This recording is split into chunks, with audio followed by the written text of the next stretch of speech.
kalau soal putusan MK terkait dengan tertutup terbuka sebagaimana disampaikan oleh Pak Denny Indrayana, pertama saya mengatakan Pak Denny Indrayana sangat sulit untuk dijerat pasal pembocoran rahasia negara.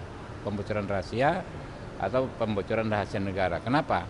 Kalau kita baca ya di KUHP pasal 112 sampai 116 lah yang mengatur soal pembocoran rahasia negara. Pasal tersebut dimaksudkan terkait dengan sistem pertahanan dan keamanan.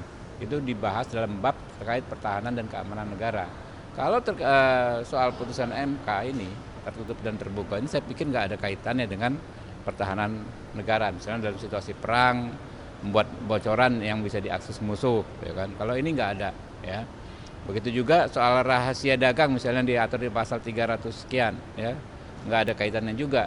Sehingga yang menurut saya yang lebih harus kita perhatikan bukan infonya dari mana Pak Denny, tapi bagaimana nanti MK memutus.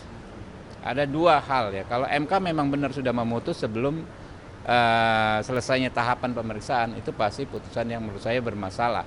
Walaupun putusan final dan mengikat, tapi pasti bermasalah. Ya. Kan MK harusnya mendengar, memeriksa kesimpulan dari para pihak. DPR aja belum selesai sampaikan kesimpulan, kok sudah ada putusan. Itu satu. Yang kedua, kalau MK memutus proporsional tertutup dimulai di 2024, pasti masalah yang sangat besar.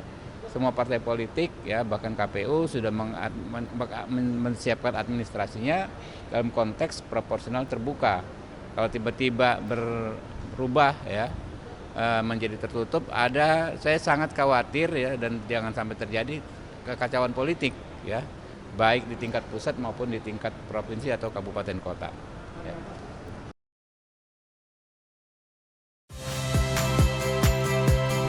Saya Rahmat Ibrahim. Saksikan program-program Kompas TV melalui siaran digital, pay TV, dan media streaming lainnya. Kompas TV, independen, terpercaya.